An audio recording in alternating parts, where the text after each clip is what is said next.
तो बच्चों अब हम करेंगे एसिड बेसिस एंड सॉल्ट का क्विक रिवीजन। ठीक है, तो देखो एसिड्स कौन होते हैं आरएनएस कॉन्सेप्ट के हिसाब से। एसिड्स कौन होते हैं? एसिड्स वो होते हैं बेटे जो H प्लस आयन देते हैं। वहीं पे बेसिस कौन से होते हैं? बेसिस वो होते हैं जो OH माइनस आयन देते हैं। तो देखो अलग अलग कॉन्सेप्ट्स थे, जैसे आरएनएस कॉन्सेप्ट था, एक ब्राउनस्टेड लॉरी कॉन्सेप्ट था। ब्राउनस्टेड लॉरी कॉन्सेप्ट के हिसाब से एसिड कौन होते हैं? प्रोटॉन डोनर, जो प्रोटॉन देते हैं वो एसिड होते हैं, और जो प्रोटॉन को एक्सेप्ट करते हैं वो बेसिस होते हैं। फिर एक और थ्योरी है कि भैया लेविस के हिसाब से एसिड कौन होते हैं? इलेक्ट्रॉन पेयर एक्सेप्ट, मतलब जो इलेक्ट्रॉन पेयर को एक्सेप्ट करेंगे वो एसिड्स, और जो इलेक्ट्रॉन पेयर को देंगे वो होते हैं बेसिस।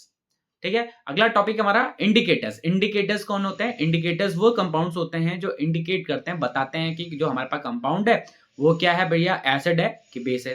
ठीक है, जैसे कुछ कॉमन इंडिकेटर्स हैं, जैसे लिटमस पेपर है। जैसे लिटमस पेपर क्या होता है? जब एसिड के साथ ट्रीट करते हैं उसे तो ब्लू से रेड में कन्वर्ट हो जाता है, बेस के साथ ट्रीट करते हैं तो रेड से ब्लू में कन्वर्ट हो जाता है।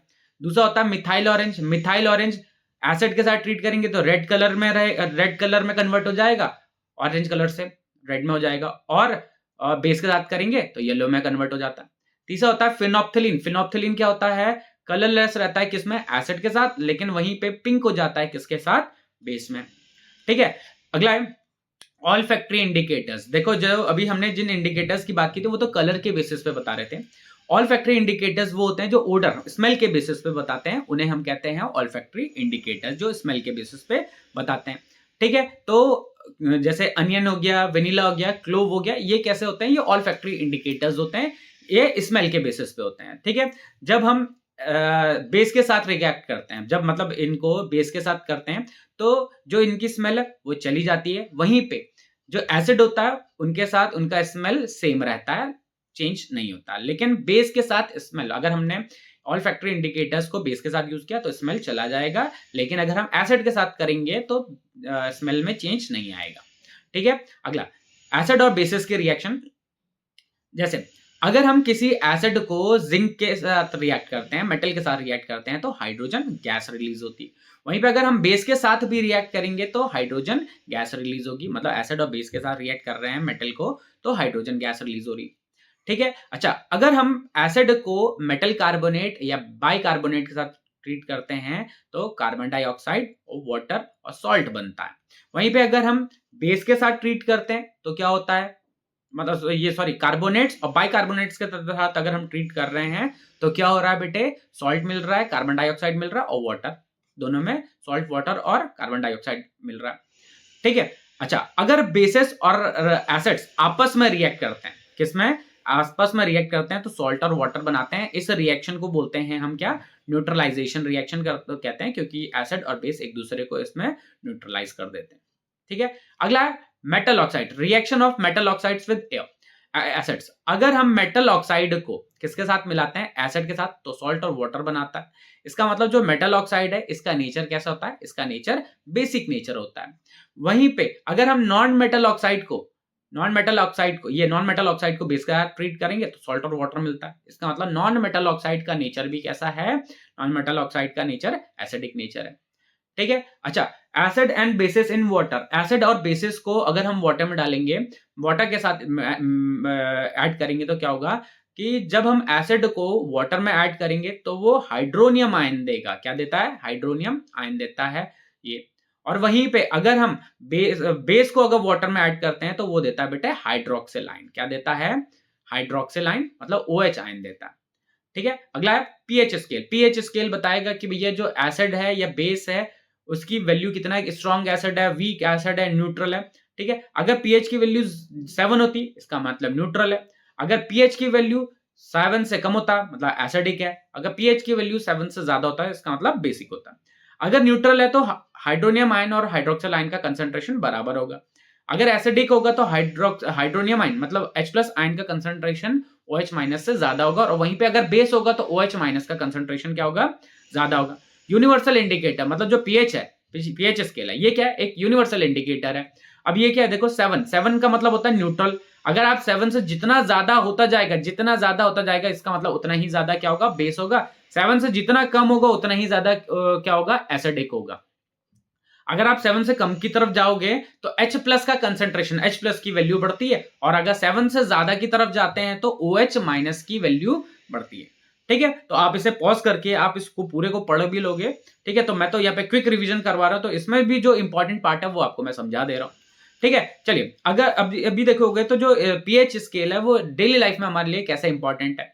जैसे हमारी बॉडी कितने पीएच पे काम करती है, 7 से 7.8 के बीच में अच्छी तरीके से वर्क करती है।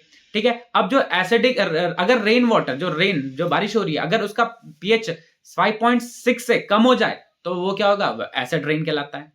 ठीक है, अच्छा जो पीएच है वो हमारे डाइजेस्टिव सिस्टम में भी कैसे काम करता है। देखो हमारे स्टमक में कौन सा एसिड बनता है, HCl बनता है, हाइड्रोक्लोरिक एसिड बनता है, जो कि डाइजेशन में हेल्प करता है। कभी कभार ओवर ईटिंग कर लेते हैं तो क्या होता है, जिसकी वजह से हमें इनडाइजेशन हो जाता है। अब इनडाइजेशन हो जाएगा तो उसके लिए हम क्या कंज्यूम करते हैं बेटे, उसके लिए हम एंटासिड्स यूज करते हैं।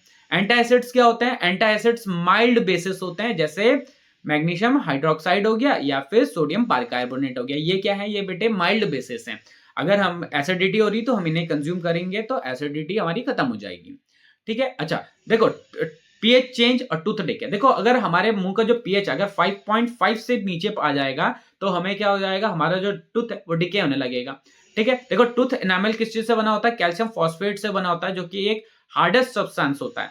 अब ये वाटर में इंसोल्यूबल होता है, लेकिन जब माउथ का जो पीएच 5.5 से नीचे जाता है तो ये क्या होता है, ये बेटे डिसॉल्व होने लग जाता है, ये खराब होने लग जाता है।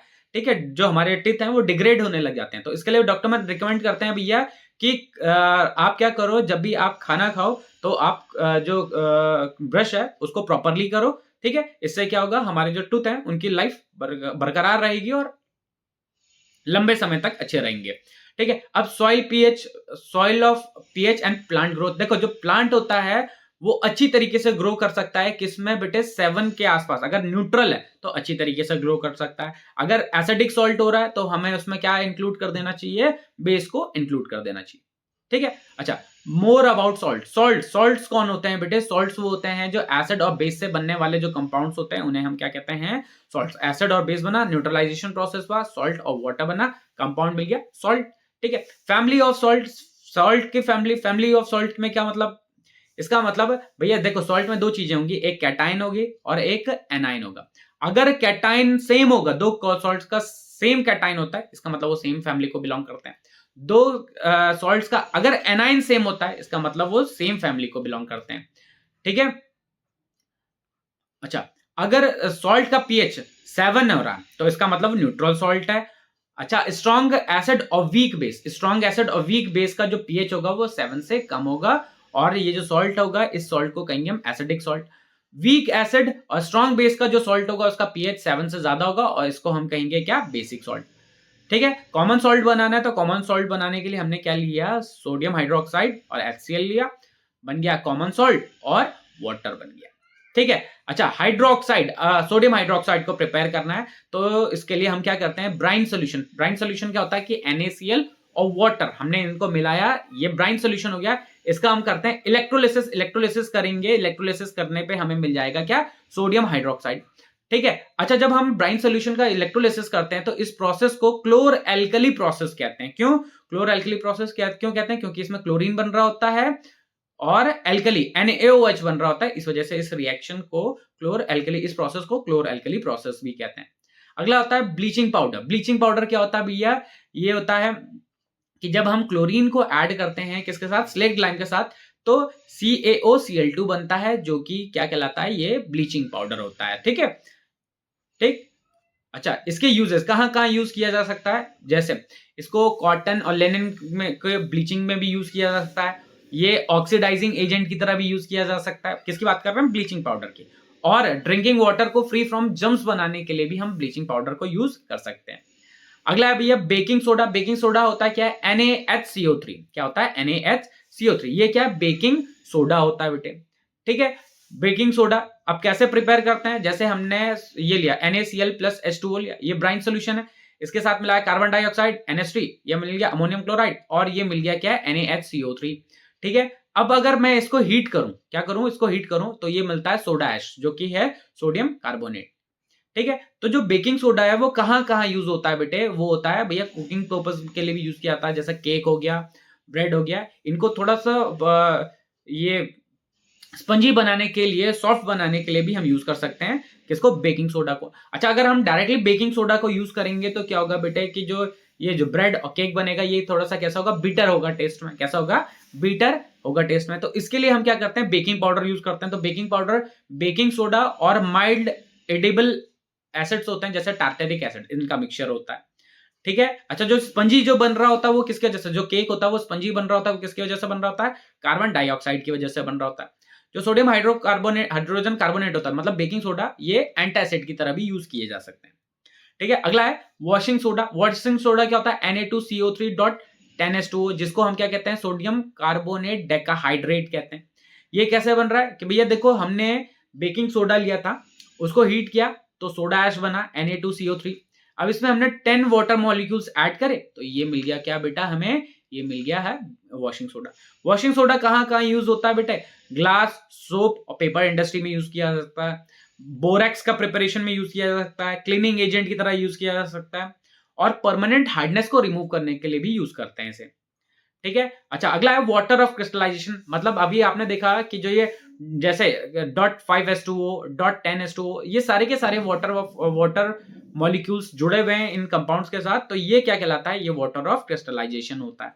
ठीक है। तो जब वाटर ऑफ क्रिस्टलाइजेशन ऐड होता है तो उसको कहते हैं हम क्या, हाइड्रेटेड सॉल्ट। मतलब ये सारे के सारे क्या है, हाइड्रेटेड सॉल्ट।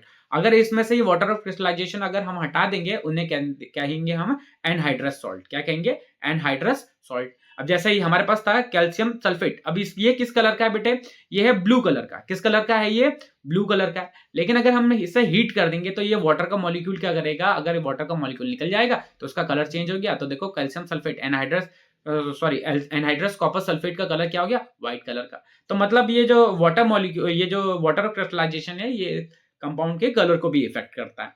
ठीक है। अगला है plaster of Paris. Plaster of Paris क्या होता है, CaSO4.12H2O। ठीक है। ये बनता कैसा है, जिप्सम है। जिप्सम को हमने हीट किया, हीट करने पे वाटर मॉलिक्यूल निकल गया, पीओपी बन गया। क्या बना, पीओपी। ठीक है। ये कहां यूज होता है, इसे डॉक्टर यूज करता है किस चीज के लिए, फ्रैक्चर्ड बोन को फिक्स करने के लिए यूज कर सकता है, मतलब करता है डॉक्टर, और फायर प्रूफिंग के लिए भी यूज किया जा सकता है। ठीक है। तो ये था हमारा एसिड बेस एंड सॉल्ट का क्विक रिवीजन।